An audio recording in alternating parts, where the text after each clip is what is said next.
Bienvenidos al único canal en español dedicado a la época y dinastía Tudor. En esta ocasión les traigo la biografía de Owen Tudor. Él fue un cortesano galés y el segundo marido de la reina Catalina de Valois, viuda del rey Enrique V de Inglaterra. Owen es más conocido por su romance y posible matrimonio secreto con dicha reina viuda y por ser también el abuelo de Enrique VII, fundador de la dinastía real de los Tudor.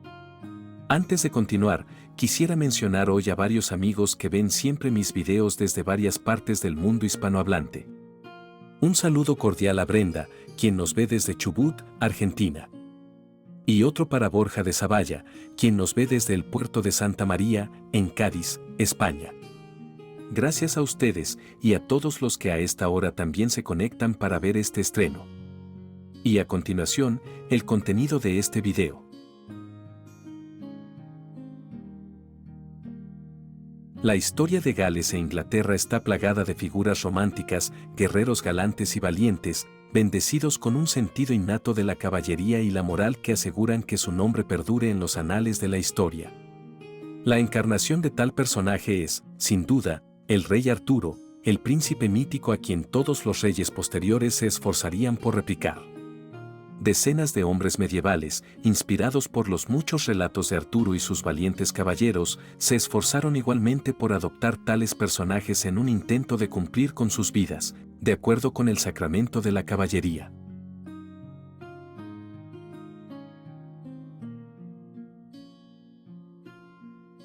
Owain ap Maredudd ap Tudur fue uno de esos hombres del siglo XIV, bendecido con ingenio, romanticismo y talento marcial, así como el trasfondo noble necesario para ser considerado un caballero baluarte.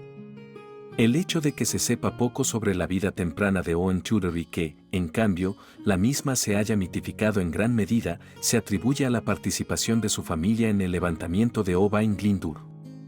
En varias ocasiones se ha dicho que Owen era el hijo bastardo de un tabernero, que su padre era un asesino fugitivo, que luchó en la batalla de Agincourt, que era el guardián de la casa o el guardarropa de la reina Catalina de Valois, que era un escudero de Enrique V, y que su relación con dicha reina comenzó cuando cayó en su regazo mientras bailaba, o cuando llamó la atención de ella mientras nadaba. El cronista galés del siglo XVI, Ellis Gruffydd, notó que Owen era alguien que colocaba platos en la mesa y probaba la comida de la reina. Sin embargo, se sabe que después del levantamiento de Owain Glyndŵr, varios galeses aseguraron puestos en la corte, y en mayo de 1421 un tal Owen Meredith se unió al séquito de Sir Walter Hungerford, primer barón Hungerford, el mayordomo de la casa del rey desde 1415 hasta 1421.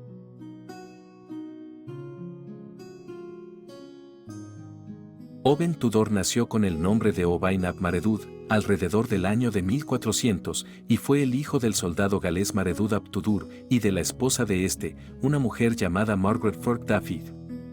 Owain nació el mismo año en que el primo de su padre, Owain Glyndŵr, levantó una rebelión contra el dominio inglés, y es posible que el niño fuera nombrado en honor a su noble primo segundo.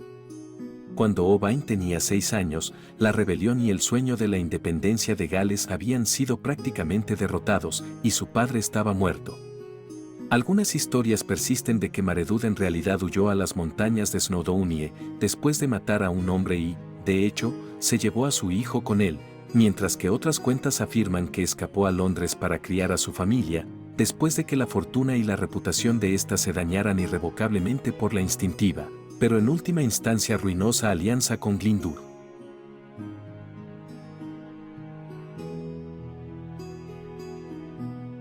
Los tíos paternos de Owen, Rhys y Willem, jugaron un papel integral en la rebelión de Glyndŵr, que comenzó con su emboscada a las fuerzas del rey Enrique IV, cuando llegó a su Anglesey natal, decidido a vengarse de partes de la población y los pueblos locales, en una muestra abierta de fuerza marcial y autoridad.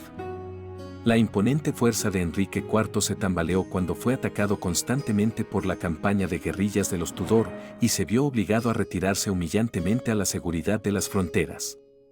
Amargado por este encuentro, Enrique IV emitió una proclama en la que se esforzaba por perdonar a todos los rebeldes que arrojaran las armas. Una advertencia a este indulto fue que 3 personas en particular fueron excluidas del mismo: Owain Glyndŵr, Rhys ap Tudur y Willem ap Tudur. Luego, Los hermanos mayores subieron la apuesta al capturar una de las fortalezas más importantes del rey en Conwy, el 1 de abril de 1401. Aunque Maredudd ahora estaba fuera de la ley como resultado de la rebelión, bajo el rey anterior había sido un funcionario local consumado, continuando una larga tradición de servicio familiar al monarca gobernante, ya fueran príncipes ingleses o galeses. Se había desempeñado como alguacil de Maltraed de 1387 a 1395, ciudadano de la cercana Núbero y, finalmente, como evasor de la propia isla de Anglesey, entre 1388 y 1391. Sin embargo, estos títulos y tierras se perderían después de la rebelión y de la muerte del primer Maredudd, y luego de sus hermanos Will y Maurice, la familia Tudor se arruinó efectivamente como una fuerza noble galesa. De la información limitada disponible, parece que Maredudd fue empleado como escudero del obispo de Bangor en 1405, en medio del levantamiento. Sin embargo, se sospecha que en 1407 había muerto. Una vez más, las circunstancias que rodean esta frustración son casi inexistentes, pero no se vuelve a mencionar después de esta fecha. Maredudd logró casarse justo antes del estallido de la rebelión, y como el oficial respetado que era en ese momento, se unió con Margaret Fork-Dafydd, hija del señor de Anglesey. Fue a través de esta unión que su hijo Owain nació en 1400, justo cuando el mundo a su alrededor se derrumbaba y se llenaba de peligros e incertidumbres. Aunque no eran las circunstancias ideales para criar a un niño, los padres persistieron y bautizaron a su hijo como Owain ap Maredudd, el hombre que pronto se convertiría en el único superviviente masculino de la dinastía Tudor dominante de Penmynnydd, que en una década fue aplastada como resultado de la Guerra de Independencia galesa.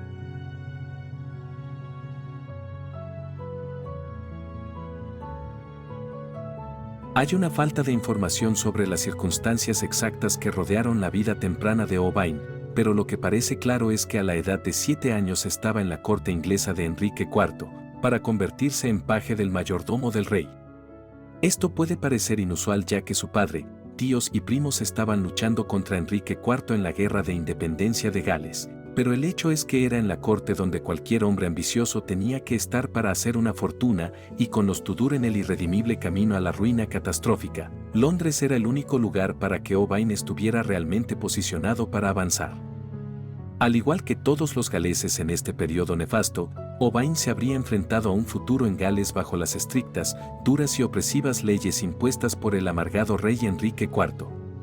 Y aunque su nacionalidad galesa no le habría facilitado la adaptación a la vida en Londres o a ganar aceptación entre los lugareños, con la guía y el patrón correctos, al menos había la oportunidad de ganarse una vida razonable.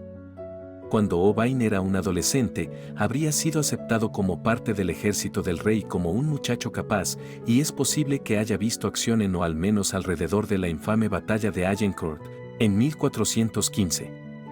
En ese momento, el rey era Enrique V.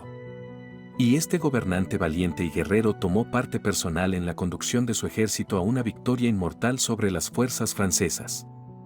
Independientemente del papel que desempeñó Owain en la batalla, o si realmente estuvo allí, se sabe que poco después fue ascendido al puesto de escudero, un estatus para niños de alrededor de 14 o 15 años, en el que eran esencialmente aprendices de caballeros. Un escudero tenía muchos roles que debía desempeñar para el caballero en particular al que estaba asignado, roles similares a los de un sirviente, pero más acordes con el objetivo general de convertirse en un caballero. Los roles típicos incluirían ser el portador del escudo, cuidar la armadura y los caballos, y acompañar al caballero en cualquier batalla o receso. Un caballero tendría muchos de estos escuderos, y todos intentarían igualmente impresionar a su benefactor para lograr un nombramiento y convertirse así en un caballero mítico y condecorado.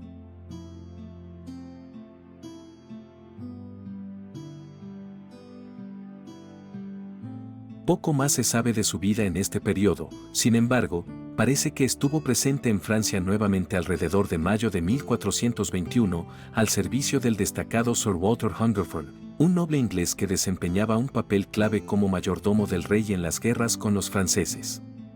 Su nombre durante este periodo fue Owen Meredith, y a la edad de alrededor de 21 años, este periodo habría sido su primera introducción seria a la guerra. También fue alrededor de este momento emocionante y a la vez peligroso, aunque la fecha exacta es difícil de verificar, cuando Owen entró al servicio de la reina consorte Catalina de Valois, recién enviudada, esposa sobreviviente del rey Enrique V, recientemente fallecido. Este puesto habría sido quizás la posición más alta que un hombre con los antecedentes de Owain podría esperar alcanzar, y es más que probable una a la que accedió debido a su servicio al primer barón Hungerford, quien había sido mayordomo de la casa del rey desde julio de 1415 hasta julio de 1421. Su papel era como guardián del guardarropa de la reina, cuando esta última vivía en el castillo de Windsor, y el trabajo esencialmente significaba que él tenía el control de los astres, vestidores y cualquier otra cosa relacionada con el guardarropa de la monarca. También estaba dentro de sus competencias manejar todos los inventarios de los vestidos y asegurarse de que toda la ropa que se tomaba en los viajes se contabilizara satisfactoriamente cuando se devolviera. Su presencia también aseguraría que los ladrones de joyas se desanimaran, algo común considerando la naturaleza opulenta del guardarropa real.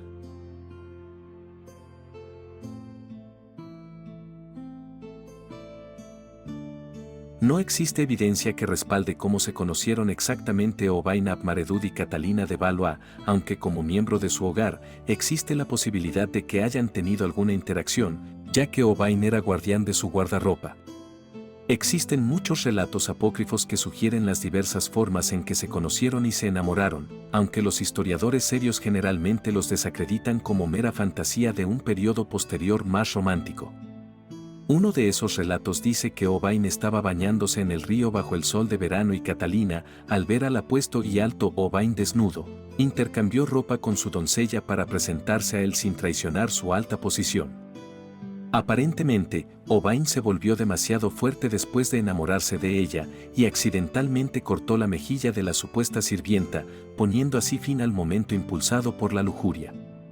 A la mañana siguiente, mientras esperaba a la reina como de costumbre, Owain se dio cuenta del corte en la mejilla de Catalina y de inmediato se dio cuenta de con quién había estado el día anterior. La pareja se reconcilió y así comenzó su amorosa y leal relación. Persiste una segunda historia que afirma que el humilde plebeyo Owain estaba intoxicado en el castillo de Windsor durante un típico baile medieval y sintiéndose inestable mientras bailaba, tropezó y cayó en el regazo de la reina Catalina, quien estaba sentada. Cualquiera que sea la forma en que Owain conoció a su futura esposa, en palabras del poeta del siglo XV Robin Hood de Anglesey, él aplaudió con su humilde y ardiente afecto a la hija del rey de la tierra del vino y ambos se enamoraron profundamente. Robin Hood se originó en el corazón de la familia Tudor en la isla de Anglesey, y como conocido de Owen Tudor, es muy posible que haya recuperado su información directamente de la fuente, o al menos haya estado al tanto de la misma de aquellos cercanos a la pareja. Escribiendo durante el reinado de su nieto y, por lo tanto, tomado con un grado de cinismo en torno a la intención y plausibilidad de las palabras, el historiador italiano Polidor Vergil escribió: esta mujer, después de la muerte de su esposo, siendo joven en años y por lo tanto de menos discreción para juzgar lo que era decente para su patrimonio, se casó con un tal Owen Tyder, un caballero de Gales, adornado con maravillosos dones de cuerpo y mente, cuyo pedigrí derivaba de Cadwallader, el último rey de los británicos.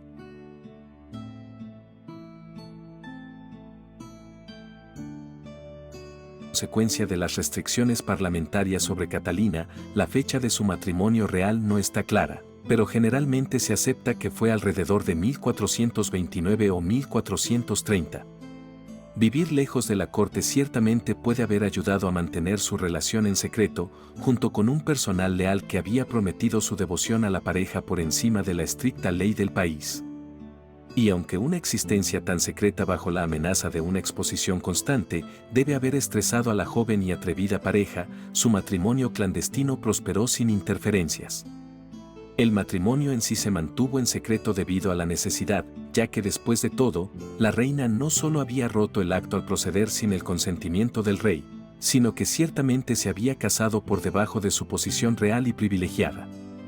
En 1430, un hijo, al que llamaron Edmundo, nació en la mansión de Matchadam House, en Hertfordshire. Y fue seguido por otro vástago, llamado Jasper, un año después, en la casa de Hatfield del obispo de Ely. Los años siguientes también trajeron un tercer hijo llamado Oben y, más tarde, la primera hija de la pareja, de quien lamentablemente se sabe poco. Aunque parece increíble en estos días que un embarazo a término pudiera ocultarse cómodamente, se debe enfatizar que en ese periodo estos retiros en el campo operaban de manera completamente independiente de la corte principal, y estaban dirigidos por sirvientes confiables para los que estaban en la parte superior de la jerarquía local. Además, la naturaleza holgada de la ropa del siglo XV habría ayudado a ocultar una característica física tan prominente como el embarazo, y se utilizó regularmente en los casos en que una mujer había concebido un hijo bastardo. Es posible que los secretos no se hayan guardado necesariamente de una manera tortuosa y solapada, pero estar tan alejados de quienes estaban en el poder ciertamente ayudó a mantener la relación en un estado de discreción. Sin embargo, debe tenerse en cuenta que, aunque el público en general podría estar relativamente al margen del asunto, es probable que al menos algunos de los consejeros principales supieran sobre la condición de Catalina y su matrimonio morganático. Ella fue particularmente notable al estar ausente de la coronación de su hijo Enrique VI como rey de su Francia natal en la Catedral de Notre-Dame, en París, en diciembre de 1431. Un evento al que probablemente hubiera asistido voluntariamente y más probablemente un evento del que fue excluida como castigo por su indiscreción. De particular importancia en este periodo fue la concesión de Owain de los llamados derechos de los ingleses, un estatus constitucional que le ayudó a liberarse de las duras restricciones penales impuestas a todos los galeses en el periodo posterior a la conquista. De hecho, en ese tiempo todavía era ilegal que un galés poseyera una propiedad en Inglaterra o se casara con una inglesa.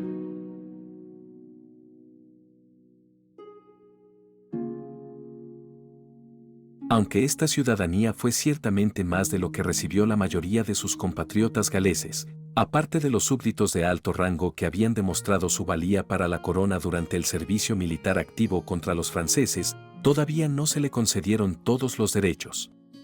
A Owen todavía se le prohibía convertirse en ciudadano, y también se le restringía categóricamente ocupar un cargo de la corona en cualquier ciudad, distrito o pueblo comercial del país.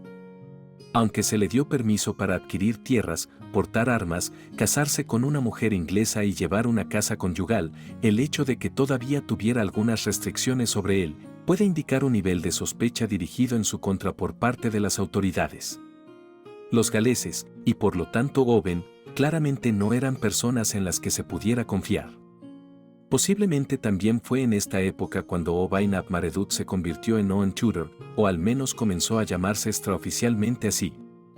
Indudablemente, su estilo patronímico galés habría causado problemas en Inglaterra para los contadores y administradores que no estaban acostumbrados a tal sistema de nombres y, debido a esta confusión, anteriormente se lo había mencionado de varias maneras como Owen ap Meredith, Owen ap Tudor, etc. Ya sea por su propia elección o por una atribución errónea de un escribano confuso, su nombre fue anglicanizado a Owen Tudor. Lo curioso de esta acción es que fue Tudor el que se tomó como su apellido en oposición a Maredudd, Tudor por supuesto representando el nombre de su abuelo en oposición al de su padre. Si bien tal vez no fue algo que causó un gran problema en ese momento para Owain o sus asociados, tuvo una consecuencia directa solo unas pocas generaciones más tarde, cuando la familia ascendió al trono de Inglaterra como la Casa Real de los Tudor. Los niños en las escuelas hasta el día de hoy muy fácilmente podrían haber estado estudiando a la dinastía de los Merediths en las aulas de historia de todo el mundo. Fue este nombre el que posteriormente pasó a sus propios hijos en la tradición inglesa de apellidos que pasan del padre.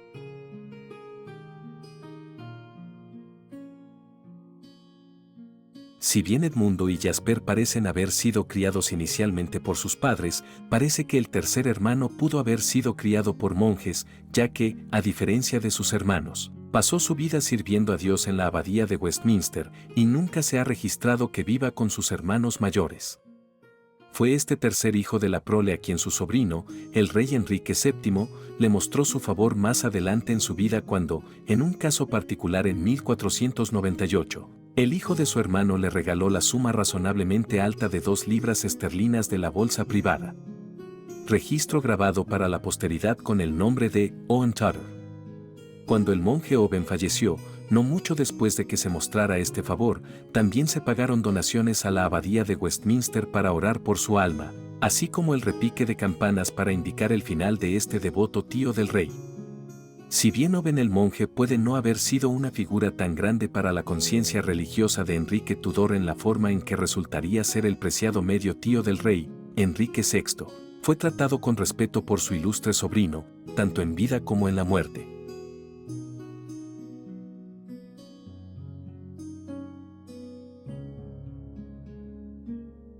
Fue mientras estaba muy embarazada de otro niño, cuando Catalina comenzó a sentirse enferma y posteriormente ingresó en la abadía de Bermondsey, justo al sur del Támesis, donde dio a luz a otra hija, a la que llamó Margaret, el 1 de enero de 1437. Es posible que Catalina supiera que estaba muriendo de una enfermedad fatal, por eso sintió la necesidad de buscar el santuario y la ayuda de las monjas de la abadía en el sureste de Londres. También puede ser probable que, lejos de ir voluntariamente a la abadía benedictina, de hecho, fuera desterrada a ese lugar después de que el rey o el gobierno de la regencia finalmente descubrieran su matrimonio. Como faltan documentos de la época para estudiar, las circunstancias del matrimonio siempre estarán envueltas en la mística y la duda, en particular sobre la cuestión de cuando el consejo finalmente se enteró del matrimonio y de si ella fue desterrada o no a la abadía. Por supuesto, también es plausible que el consejo ya estuviera al tanto del matrimonio en este punto, y Catalina simplemente se retiró a la abadía para ayudar a aliviar el dolor de la enfermedad que estaba devastando su cuerpo, posiblemente un cáncer terminal o un tumor. De cualquier modo, Catalina de Valois, madre, hermana, esposa e hija de reyes, falleció unos días después, el 3 de enero de 1437, y su hija recién nacida la siguió poco después. Independientemente de su estatus en el momento de la muerte y de la posibilidad de que hubiera escandalizado a la corona al casarse con un plebeyo, el hecho indiscutible era que Catalina era la madre natural del rey Enrique VI y, por lo tanto, se le concedió la prerrogativa real del derecho de entierro en la abadía de Westminster. Fue enterrada y puesta a descansar junto a su primer esposo, Enrique V, en la capilla Chantry, un rincón sagrado de la histórica abadía, que había alcanzado una reputación estimada como el lugar de descanso del venerado rey guerrero de Inglaterra.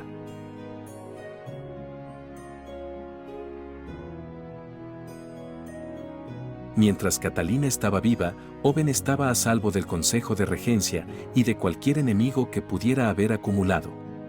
Pero tan pronto como ella murió, Owen se encontró vulnerable y completamente expuesto.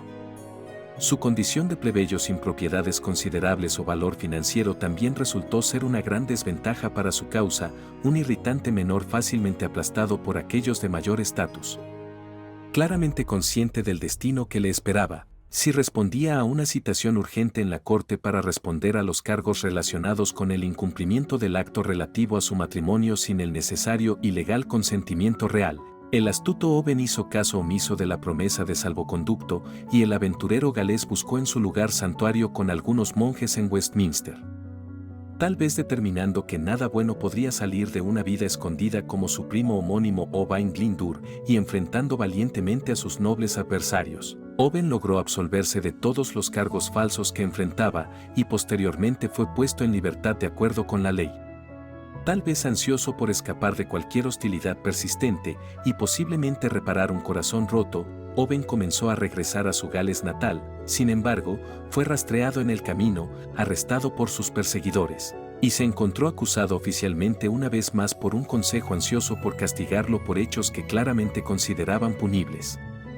Todas sus posesiones fueron incautadas y fue encarcelado en la prisión de Newgate en la ciudad de Londres, notoriamente triste y dura, en espera de su castigo. Robin Dhu nuevamente tomó su oficio para amonestar públicamente a aquellos que sintió que habían castigado injustamente a su amado Owen. Exclamó en voz alta que este Tudor no era ni un ladrón ni un salteador, es víctima de una ira injusta. Su único defecto fue haberse ganado el cariño de una princesa de Francia.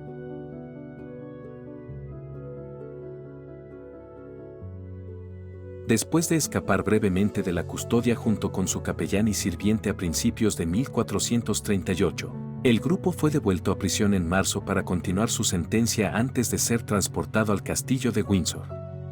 Owen permanecería allí hasta que fuera liberado bajo fianza en julio de 1439, con un aviso para comparecer ante el rey el 11 de noviembre de ese año, o en cualquier momento que el rey lo pidiera. El 12 de noviembre fue indultado inesperadamente de todos los cargos, lo que sugiere que se presentó ante el rey como se le pidió, y recibió su absolución sancionada por la realeza. La ofensa inicial todavía no se mencionó en este punto, por lo que aún queda cierto grado de duda sobre por qué exactamente se estaba castigando a Owen Tudor, aunque es razonable esperar que tuviera que ver con su matrimonio secreto, tal fue la determinación del Consejo de castigarlo. Owen Tudor salió de prisión sin esposa para comenzar el segundo periodo de su vida como caballero, padre obediente y padrastro leal a su rey. Enrique VI le concedió a Owen por favor especial una pensión anual de su propio bolsillo privado, y ciertamente el galés fue tratado favorablemente por el monarca. Cualquier amargura pasada por las relaciones de Owen con la madre del rey, ciertamente fue olvidada por el amable y afable soberano, y el galés ahora vivía en la periferia de la vida cortesana dentro de la casa del rey. El propio Owen estuvo presente junto con muchos otros caballeros, para presenciar una carta que se firmó a favor del destacado duque de Gloucester en 1440, e incluso se le concedieron más tierras en Surrey 2 años después, en 1442, lo que demuestra su nueva y segura posición en la corte de su hijastro. Su generoso hijastro también le otorgó otras 4 subvenciones sustanciales en forma de obsequios separados de 40 libras, el primero en octubre de 1442 seguido de los que se le otorgaron en febrero, julio y finalmente en septiembre de 1444. Además, un Owen ap Maredudd parece haber sido incluido en el cortejo que viajó a Francia en 1444, para traer de vuelta a la joven Margarita de Anjou, la nueva reina del rey. Y aunque no hay pruebas concluyentes de que se tratara del mismo hombre, la rareza de tal nombre en la corte hace casi una certeza que este obediente galés era el querido y diligente padrastro del monarca. Durante la siguiente década y media, Owen parece haberse desvanecido en la oscuridad porque no se ha registrado su paradero, y es probable que estuviera fuera de la corte cuidando de sus propiedades, posiblemente en su Gales natal. Lo que está claro es que habría estado desconsolado en 1456 cuando su hijo mayor, Edmundo, murió en el castillo de Carmarthen, poco después de una escaramuza con los soldados de la facción de York, después de lo cual había sido encarcelado. Su hijo tenía solo 26 años cuando murió, aunque dejó al primer nieto de Owen, el joven Enrique Tudor, siendo conde de Richmond.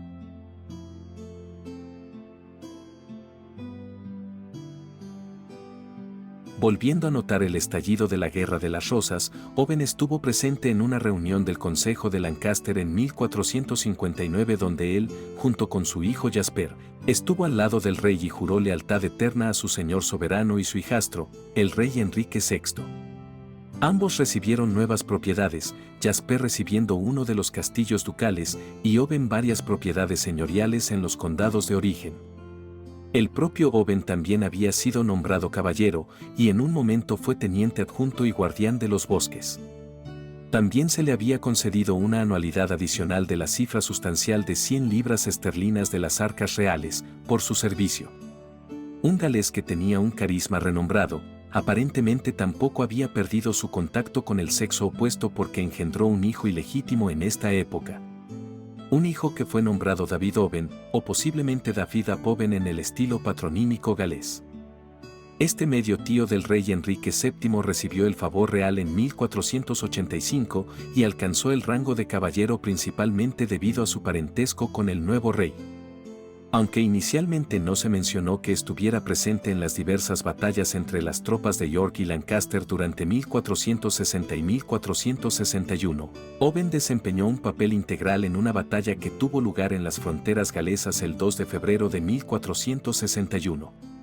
De hecho, este sería su último enfrentamiento. Ambos ejércitos se encontraron cara a cara en una pequeña aldea llamada Mortimer's Cross, en Herefordshire, aproximadamente a 6 millas al noroeste de Leominster, y en lo profundo del corazón tradicional de la familia Mortimer York, contra la que luchaban los Tudor. Consciente de que la victoria estaba fuera de su alcance después de los primeros intercambios, el ejército de Lancaster rompió filas, y Owen Tudor finalmente fue capturado al sur del campo de batalla mientras buscaba una ruta para escapar. Un anciano caballero de alrededor de 60 años en el momento de su captura, la edad pudo haberle impedido escapar de forma rápida, y entre los hombres por los que fue detenido se encontraba el antiguo enemigo de los Tudor, Sir Roger Vaughan, pariente de William Herbert. A pesar de la alegre ocasión de otra victoria de los yorkistas, el futuro rey Eduardo IV, amargado y aún afligido sin duda, sintió que esta era una oportunidad ideal para vengarse en cierta medida por la muerte de su propio padre y hermano en una batalla anterior, y ordenó de inmediato que Owen fuera ejecutado en el municipio cercano de Hereford. Owen, por su parte, no creía que la ejecución se llevaría a cabo debido a su estrecha relación familiar con la familia real de Lancaster y, en consecuencia, confiaba en su valor como cautivo para obtener un indulto tardío en el lugar de ejecución en Hightown de Hereford. No fue hasta que su jubón fue arrancado de su cuello que Owen Tudor comprendió que iba a morir de manera inminente. En lugar de llorar o suplicar clemencia, como muchos que se vieron reducidos a temblorosos restos humanos en el momento de su muerte forzada, Owen Tudor fue elogiado por tomar su sentencia con mansedumbre, obediencia y humildad, mientras que, sin duda, se consideraba a sí mismo adherido al código de caballería que siempre había tenido y aún entonces se esforzaba por honrar. Lamentablemente para el anciano y valiente Owen, la caballería se estaba convirtiendo rápidamente en un remanente de una era pasada, particularmente durante el apogeo de esta amarga disputa dinástica, y él mismo se había convertido en la última víctima de una sangrienta disputa plagada de traición y duelo. Se dice que Owen se refirió a su esposa muerta hacía mucho tiempo, justo antes de que el hacha se estrellara contra su cuello cuando proclamó: «Esta cabeza descansará sobre el tronco que solía estar en el regazo de la reina Catalina».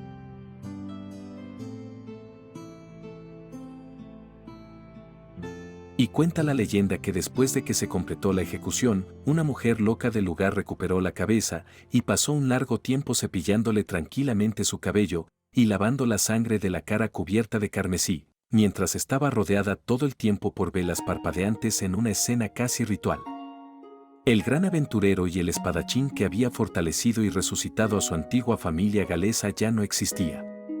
Fue un final triste para una vida que sin duda había desarrollado en todo su potencial, desde sus oscuros comienzos como la progenie sin padre de una dinastía fallida del norte de Gales, hasta llegar a ser el esposo de una reina. Quizás intencionalmente debido al lugar de descanso final de su hijo Edmundo, Owen también fue enterrado en una iglesia franciscana de Greyfriars, en las afueras de la ciudad fronteriza donde fue ejecutado. No había ningún marcador en la tumba hasta que su hijo natural, David, pagó por una tumba antes de que se disolviera el convento. Lamentablemente, hoy no existe nada de su lugar de descanso final. El monasterio cerró bajo la disolución de estas instituciones en 1538 y cayó en un fuerte declive poco después. A diferencia de su hijo Edmundo, parece que la tumba de este valiente y caballeroso patriarca de la familia no fue considerada digna de ser salvada por su prestigioso pero infame descendiente, el rey Enrique VIII, y los restos aparentemente se perdieron para la posteridad.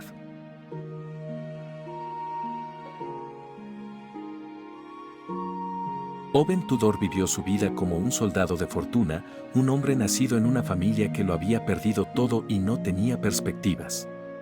A través de su propio ingenio y carácter, había logrado salir de este humilde comienzo para convertirse en el esposo de la reina y revivir el destino de su familia.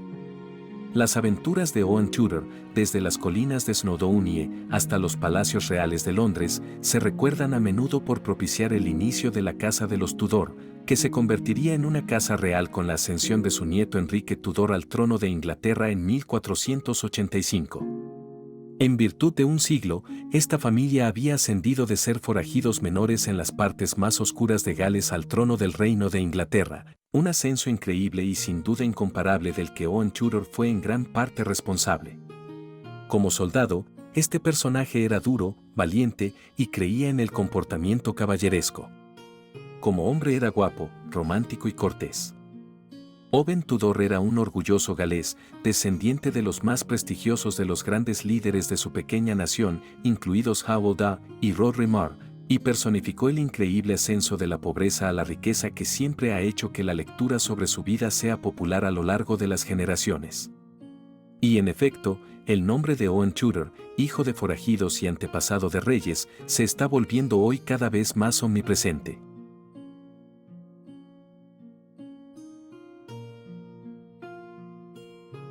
Y bueno amigos, hasta aquí este corto material sobre la vida de Owen Tudor, soldado y cortesano galés, y el abuelo paterno del rey Enrique VII. Espero que les haya gustado. Y estaré al tanto de todos sus comentarios, los cuales leeré y agradeceré sinceramente. Háganme saber si ya conocían algo sobre este personaje y si saben de otro cortesano o cortesana que se haya casado en secreto. No olviden darle me gusta al video y suscribirse al canal para que estén al tanto de todos los videos que iré subiendo. Y si desean convertirse en miembros del canal, por un precio módico, tendrán acceso a material exclusivo, prioridad en mis respuestas a sus comentarios y peticiones de videos y otras ventajas, las cuales les invito que chequeen en el enlace a las membresías, que les comparto en la descripción de este material. Por último, quisiera enviar mi más sincero agradecimiento a todos los que ven, comentan y se suscriben al canal. Muchas gracias por ser parte también de este proyecto. A todos les deseo que tengan un feliz día. Nos vemos pronto.